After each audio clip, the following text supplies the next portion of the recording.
Bom dia, pessoal. Bom dia a todos. Bom dia à mesa.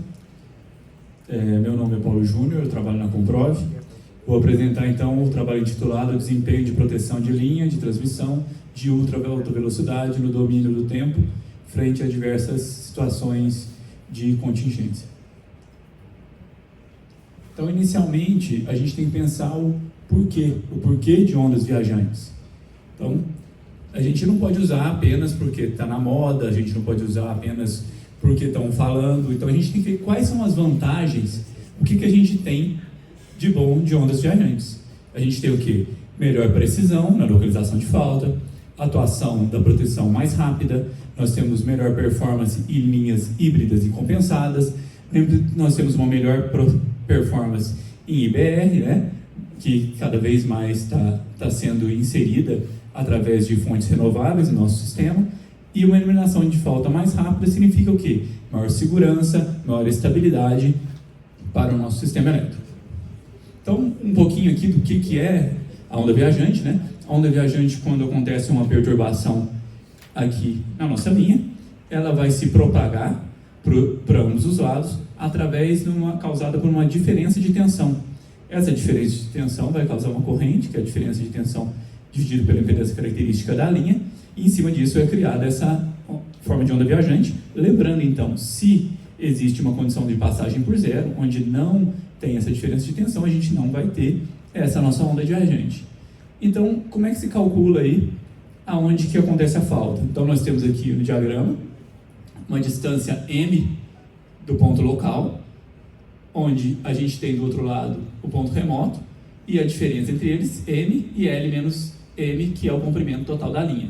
Então, uma vez que acontece a falta e essa onda se propaga e ela chega a atingir o terminal local, esse tempo é marcado, que é o tempo L1, e também o tempo R1, onde atinge o outro terminal, e de acordo com esses momentos e esses tempos que acontecem, a gente tem a formulação que o M, que é o local da falta, é igual ao L, que é o comprimento inteiro da linha, mais a diferença de tempo que ela atinge cada um dos terminais, vezes a velocidade de propagação, dividido por 2. Ou seja, se a gente tem o local da falta em 50%, exatamente no meio, a gente tem que o tempo para atingir um lado é exatamente o tempo de atingir o outro.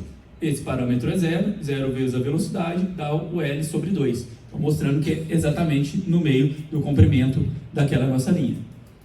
E o que acontece para identificar? Então, nós temos as formas de onda viajantes, que vão ser pico. A gente precisa o quê? De uma taxa alta de aquisição. Então, os equipamentos devem trabalhar com uma taxa de aquisição muito alta para a gente conseguir verificar isso. Também através de filtros, para que a gente consiga detectar esses picos, muitas vezes até com derivadas para isso.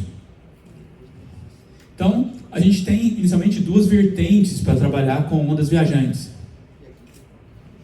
Então, nós temos aqui a opção de forma de onda real, através do simulador digital, e também a forma de onda artificial, muitas vezes trabalhando com pulsos capacitivos para simular aquela condição. Mas o que a gente vê aqui nas assinaturas dos sinais, eles não são exatamente iguais. Aqui a gente tem diversas reflexões e etc. Então, trabalhando com as abordagens que se tinha disponível, a gente tem o quê? A abordagem do simulador ou a abordagem do pulso capacitivo, ali uma injeção de pulso. Então, vamos comparar em várias condições, em vários quesitos, cada uma dessas situações. Em questão de fidelidade do sinal, nós temos, então, com o simulador um sinal real, e já com a injeção de pulso, nós temos, então, uma condição que não acontece exatamente na prática. Ele é um pouco diferente. Então, nós temos aqui destacado em verde o que é positivo de um método, e o que em vermelho, o que é negativo, aquele método, vamos dizer assim, que ele perde.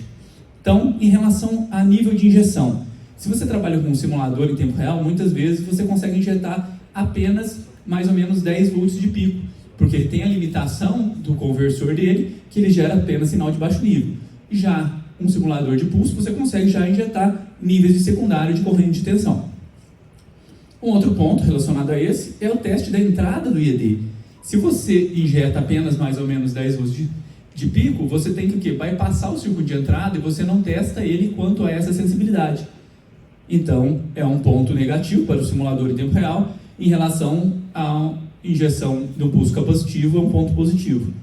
Em relação à portabilidade, normalmente o simulador ele acaba sendo maior, mais pesado, enquanto a condição de injeção de pulso é mais leve, o que torna o teste de campo mais fácil, mais factível no caso da injeção de pulso. Em relação ao investimento, o investimento mais alto no simulador, e no injetor de pulso você tem um melhor custo-benefício por ser uma opção um pouco mais econômica. No quesito ConTrade, para você trabalhar com ConTrade com o TW, então normalmente o simulador temporal ele já vai ter o ConTrade de todo o espectro até MHz, e a condição do simulador de pulso não. O ConTrade ali ele é um ConTrade de baixa frequência e o pulso é apenas um pulso injetado em cima dele. Isso, para testar a sensibilidade, você não consegue. Então, para você testar a sensibilidade, você precisa o quê? De um simulador para que você injete condições com resistências de falta, por exemplo, maior, para que esse pulso mude e a gente verifique exatamente a partir de quanto já a condição de TW vai captar. O número de reflexões, também é um outro ponto. Você tem várias reflexões num simulador, enquanto num gerador de pulso você tem uma condição limitada. Em relação ao modelo da linha, por último aqui para a nossa comparação, nós temos parâmetros distribuídos dependente da frequência, que é o estado da arte no quesito de simulação de linhas de transmissão para estudos de travel waves, e você tem, por exemplo, no caso de uma injeção de pulso capacitivo, baseado apenas no tempo de propagação de onda de viagem, para ver o exato momento que vai descarregar aqueles capacitores para fazer uma simulação.